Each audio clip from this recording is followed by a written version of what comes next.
Hello and welcome back to this special podcast series on India-Pakistan tensions after the horrific Pahalgam attack. And I have with me today my friend Colonel ANURAG AWASTHI to break down Pakistan's nuclear program and whether we should be worried about Pakistan using the bomb. Colonel AWASTHI, welcome back. Thank you, Sandeep. Episode 3. Thank you, Sandeep. We're talking today about a unique angle to this military standoff, Pakistan's nuclear blackmail. Now, a top Pakistani diplomat has warned India that it could use nuclear weapons if India diverted the river waters. This is not the first time that Pakistan has leveled nuclear threats. In fact, Pakistan has been accused of following a policy of nuclear weapons-enabled terrorism, or NWET. It's the only country in the world with nuclear weapons which harbors terrorists, and it uses both in this very bizarre strategic calculus, nuclear weapons-enabled terrorism. We've been talking about nuclear weapons in the subcontinent. Yes. Particularly nuclear weapons-enabled terrorism. It's a very unique state of play here between India and Pakistan. The fact that there are 9 nuclear weapon states, but only one of them uses terror as an instrument of state policy and uses nuclear weapons to protect its instrument of state policy. That's terrorism. That's hence nuclear weapons-enabled terrorism. Tell us how it all began. Now, it's a story, Sandeep, of 77 years, but let me just encapsulate it in a little, broader terms, in a small frame. When you go back in 1956, there was this, thing by the President Eisenhower called Atoms of Peace. That is where Pakistan was more aligned to at that time, in 1956. And then the hunt for uranium started. Atoms for Peace. Atoms for Peace. Sometime around 1965, 1966, Bhutto envisaged that Pakistan must become a nuclear power in some manner or the other. And then the seeds of the Pakistani ambition or the nuclear ambition were not sown in the deserts of Balochistan. They were sown in the aftermath of 1971 conflict, which was the most disastrous thing for the Pakistan military and the civilians to happen. Right. A breakup of the country. Absolutely, absolute breakup of the country. More than 90,000 prisoners of war. It was a national humiliation, national shame. Right. And that is post-Simla agreement in 1972 is when Bhutto realized that the Islamic bomb or the nuclear Pakistan must exist in some manner or the other. And that is the time we see Munir Ahmad Khan getting into the picture, where he was hired from Vienna, and the entire PAEC or the Pakistan Atomic Energy Commission was rechristened in a manner which was more aligned towards making nuclear weapons. Lo and behold, in 1974, the Buddha smiles on 18th May in Pokhran, and that rattles Pakistan. In comes A.Q. Khan. The nefarious A.Q. Khan. The nefarious A.Q. Khan. International nuclear black marketeer. There you go. So in comes A.Q. Khan, and that is the time when the entire process of the Pakistani nuclear story begins. And then in 1976, Kahuta comes into being, followed by Koshab, followed by Chashma, and all of that. And then sometime between 1983 to 1994 is when they carry at least 12 to 13 cold tests. And post the cold testing and the aftermath of 1998 nuclear explosions by India, they carry out the explosions in the Chagai Hills. Interestingly, it's trivia that Chagai Hills were made by a gentleman called Rahmuddin Khan. He was the governor of Balochistan for the most amount of time, and he was GC1, Gentleman Cadet 1 of the Pakistan Military Academy. Oh, interesting. He's the gentleman who founded the famous 111 Brigade of the Pakistan Army. Brigade. The Coup Brigade. But there's an interesting point there, Colonel AWASTHI, the fact that how the Pakistan Army is so intrinsic to the nuclear weapons program. More than in any other country, any of the other, none of the 9 nuclear weapon states, for instance, does the military directly control nuclear weapons like it does in Pakistan. It does. You believe that the coup that General Ziaul Haq carried out against Zulfikar Ali Bhutto is when he deposed him in 1977. Did he also grab the nuclear weapons program from Bhutto? Of course. See, the Zia years were the most profound years insofar as the Pakistani nuclear, story is concerned. I would break down the Zia years into 4 parts. Right. Part 1, avoid American sanctions. Yeah. Part 2, lucky for Zia, support the American initiative in Afghanistan Because against the Soviets. invade Afghanistan There in you go. 79. So There you go. They become a frontline state in the war against Absolutely. the Soviets. Absolutely. And then, and cash on whatever it is. Right. Phase 3 or part 3, clandestinely develop your nuclear capabilities and Right. test them and detonate them. And then, of course, get into more money, and more dole by proclaiming that you're doing something called the Global War on Terror, GWOT. That was in the George Bush years, much later. But drawing you back to General Ziaul Haq and the early years of the Pakistan nuclear weapons program. Now, it was a means of ensuring the survival of Pakistan itself. True. Nuclear weapons. True. Right. As you described, the fact that the state of Pakistan went into shock after 71. They lost half their country. Right. It's a bizarre geographical, country which no other place on earth had this kind of thing. 2,000 kilometers apart, Away. 2 wings of one country. Impossible. It's Culturally, totally different. completely different, and which is why they broke away in 71. But Absolutely. having done that in 71, you have Pakistan going into shock, starting these nuclear weapons, starting the nuclear weapons program as a means of ensuring its survival. Yes. Where did terrorism enter the picture? How did nuclear weapons, we've discussed how the army grabs the nuclear weapons, Yes. Ziaul Haq Yes. Yes. grabs it, takes it away from Zulfikar Ali Bhutto. Yes. Where does the Pakistan army start using it to protect its terror attacks on India? Okay. Now this is an interesting question. Let me circle you back onto the timeline, Sandeep. You look at 1993, Bombay blasts. Oh, right. Over 270 Mumbaikars have been killed. Dead and shockwaves all over the country. Right. Right. 12 blasts. There you go. Yeah. Yeah. Serial blasts. That's the most horrific terror attacks before the 9/11 attacks. Absolutely. The most horrific ones. And directly linked to the Pakistan military. There you go. Thereafter, from 1993, let me segue you back to somewhere around 2006. Right. The train bombings. Train bombings. And before that, the Parliament attack. Of course. 2001. December. 2001. The Parliament attack, of course, Right. we would not discount that. That I think was a turning point which possibly mobilized both the armies in the Right. world and got two nations into the nuclear brink. Right. But then let me first go down to the train bombings, Yeah. and then onwards to 2008, Right. and then thereafter to 9/11. 26/11. That's the Mumbai terror attacks. Absolutely. So now, when you're looking at all of this, Right. they realize that in spite of bleeding India in a particular manner, Right.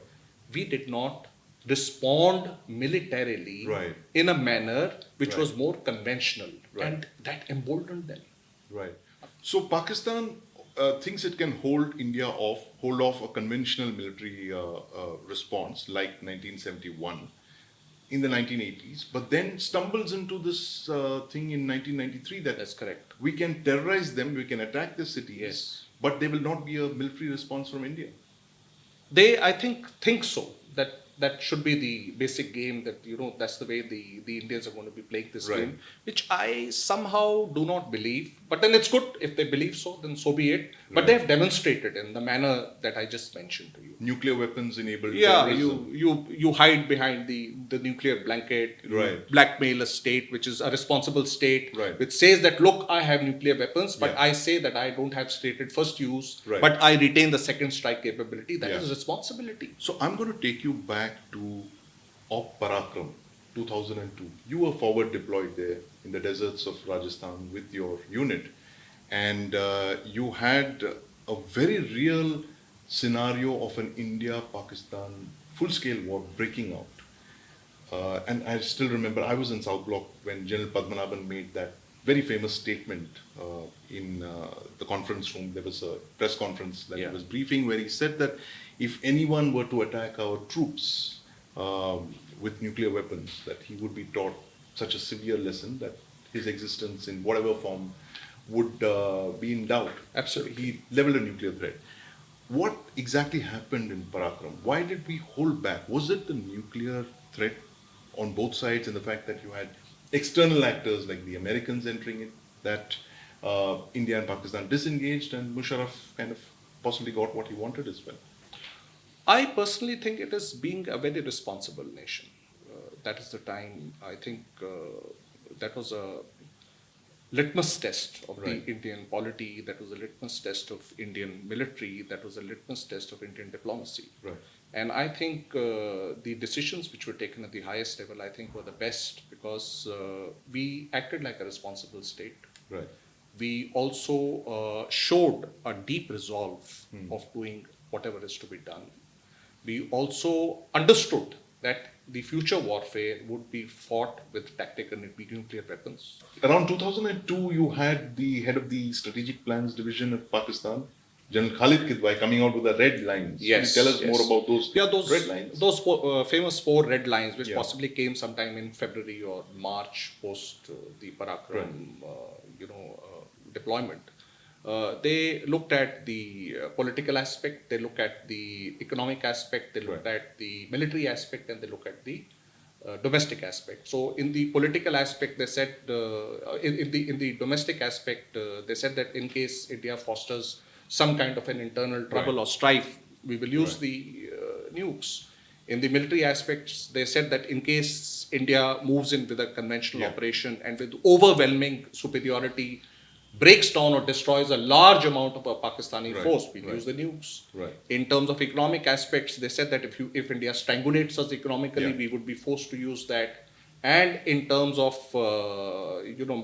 the political aspects or territorial aspects, they said that in case there's a huge chunk of territory which is taken, then we would be forced to use the nukes. And that is the time, if you remember, Sandeep, the cold start doctrine was... The Indian Army evolved a cold start doctrine. Yes, and that is the time there was the issue of the TNWs, as they call it, the tactical nuclear weapons, which we got accustomed to that, look, this also could be a reality in the future warfare. That Pakistan could hit us with tactical nukes. That's correct. Hit our formations That's with correct. tac nukes. That is correct.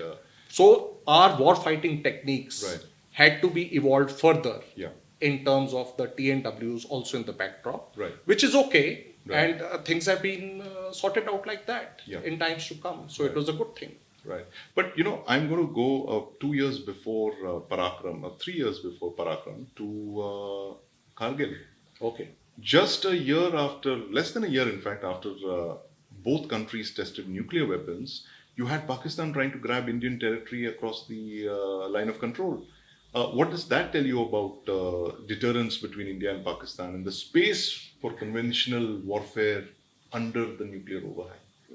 So the only thing which Parvez Musharraf indicated to the Indian establishment was that there was a lot of space between the nuclear threshold and conventional operations. Right. So that itself should give us a very clear picture that there is space between this nuclear bogey or this nuclear blackmail and the conventional escalatory ladder. So there is space. So this is a great thing which a lot of people should understand. So anybody in Pakistan who says that there is this nuclear bogey and you do this and I will do this and I have these 4 red lines, and there's one gentleman all the way in Moscow, he puts in another red line. A fifth red line. I was going to ask you that. This is the Pakistan ambassador to Russia, Mohammad Khalid Jamali. Yes. He says that any attempt to usurp the water of the lower riparian or stop it or to divert it would be an act of war against Pakistan. Oh yes. And would be responded with full force of power, including nuclear, he said. He's added a fifth red line to Khalid Kidwai's list. Yes. How seriously do you take this threat? I do not know whether a diplomat knows what exactly are the nukes. How does the nuclear command authority in Pakistan works? But he's been asked to say it. Apparently, he's been asked to say it. So whether it is, an empty threat or it is just a rhetoric or he means something, that the time will tell. Right. But then I fail to understand that why would a Pakistani envoy in Russia speak on this regard while nobody in Pakistan has spoken about it? Doesn't it sound very bizarre to you? Well, there have been saber rattling in Pakistan. The defense minister of Pakistan has said that, and a few others have. But this seems to be a pattern. It's a pattern. After every terror attack, Absolutely. when there's a threat of a retaliation by India, as Pakistan is currently in the midst of, facing the heat from a range of Indian economic and political sanctions. Oh, yes. There's also, of course, that big military option that could be coming, we're told.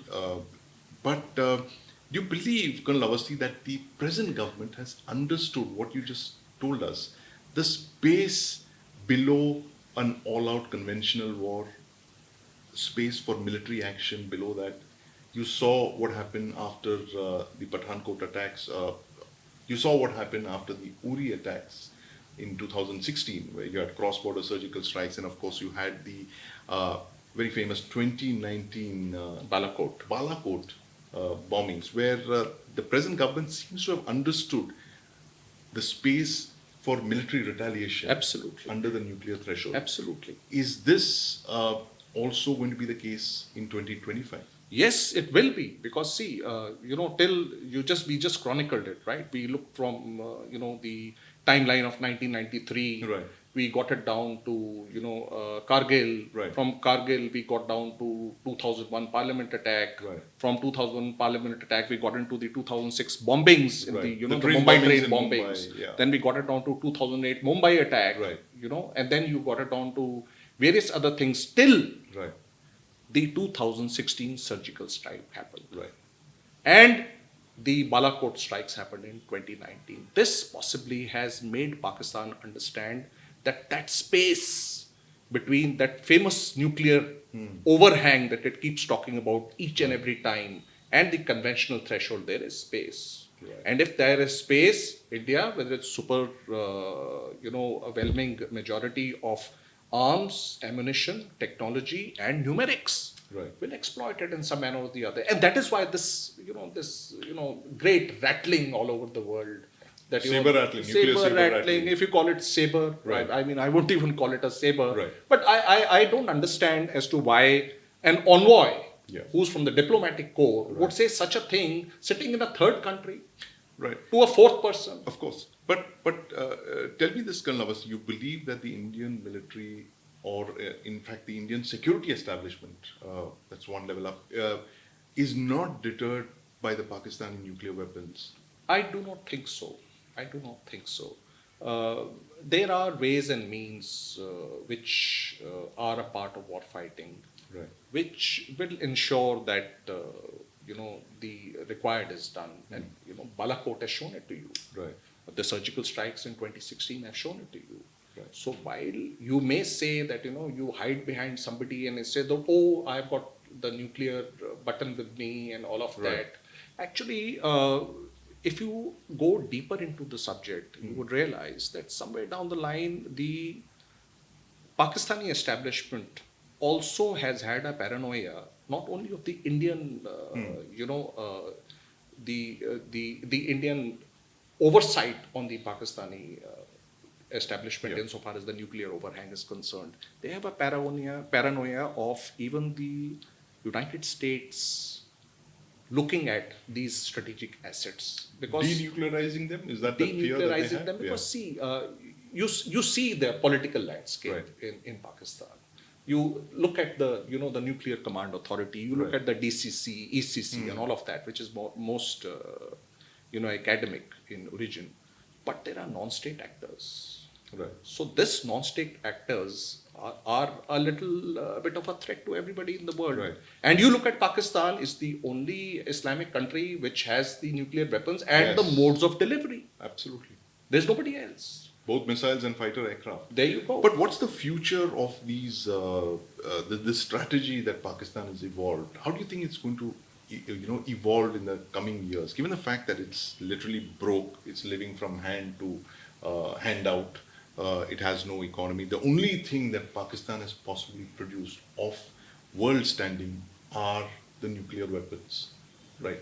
In the last 75 years, they've not produced anything else except for nuclear weapons. Maybe that's why they're eating grass.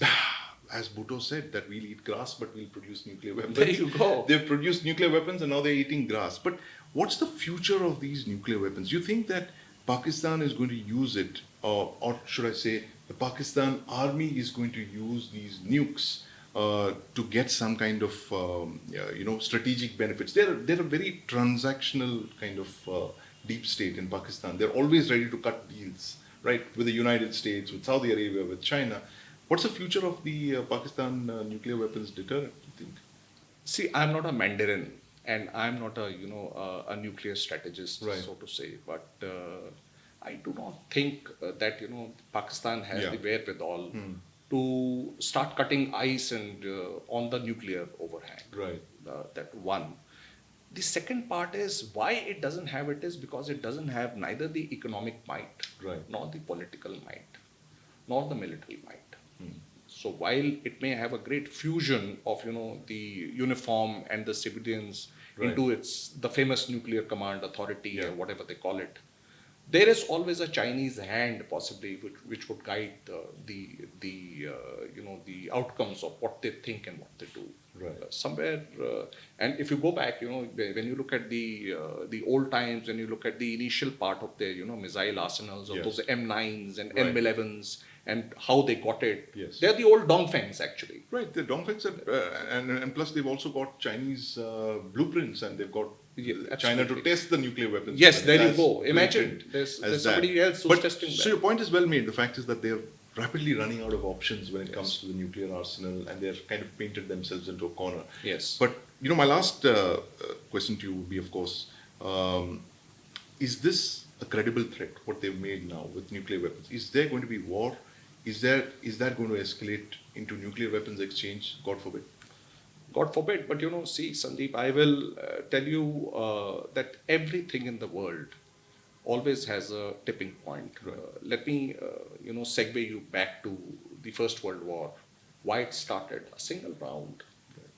One Archbishop, or Archduke, I'm Right. sorry, Ferdinand, Yeah. dying, and it started Shot by a lone gunman. a lone Yeah. gunman, and it changed the course of history. Right. It just changed the course of history. Right. Now, let me get back to you or to the Second World War. Hitler invading Poland Yes. changed the course of history. Right. Now, when you look at Pahalgam, you have to look at how the geopolitics of the world is changing. Right. You have an isolated Russia. You have a belligerent China. Hmm. You have a Southeast Asia, which is a little unstable at the moment. You have a delusional Pakistan, which I don't know what it is thinking that that I'm a spoiled child and somebody is going to feed me and I'm going to tell people that I'm going to hide behind the nuclear button and extract my pound of flesh. It may not happen. Yeah. You have a consolidating Middle East. Yeah. Or you have an ambivalent Europe as usual. Yes. And then you have the Americans who are wanting a bigger pie in the cake Right. in terms of what the Chinese are Right. concerned. So the world is changing. Right. So by all of this, I think Pahalgam may just be a tipping point for the Right. entire geopolitical map to change, the entire nuclear map to change, the entire alignments to change, Right. the entire subset of how people think and how they prosecute operations worldwide. Right. So this is my sense of it, and God forbid, they do not do something which is irresponsible, Right. which I don't think they have the basic wherewithal to do it, if you ask me, truthfully. Right. But then, if they do, as you mentioned a long time ago during Parakram, Yes. one of our chiefs said, and said it very clearly, Yeah. if you do it, then you will cease to exist. And make no mistake, Right. you're speaking with India, and this is 2025. Right. So with that, I think the Pakistanis know this. Somewhere Yes. in their heart of hearts, they're aware of it. But let them play this nuclear card. So Yes. it's all right. But there is space, as I mentioned to you, between the conventional threshold and the Right. nuclear threshold. And, something would possibly be a part of that. Right. And I'm sure a lot of people know that. Space between the nuclear overhang, Colonel Awasthi, very interesting. As they say in NASA, there's that very famous bumper sticker slogan, you remember, Got space. space. The Indian security establishment certainly believes there is space below the threshold to carry out military options. And we have General Parvez Musharraf to thank for that in 1999 when he began the Kargil war and he demonstrated to the world that there was tremendous space for military retaliation. And that is a story that we're going to be tracking very closely. Thank you very much, Colonel Awasthi. Great speaking with you. Thank you for decoding this nuclear weapons-enabled terrorism of Pakistan. And of course, we'll come back with more such interesting aspects of this current standoff between India and Pakistan. It's always been a pleasure to talk to you. Always a pleasure.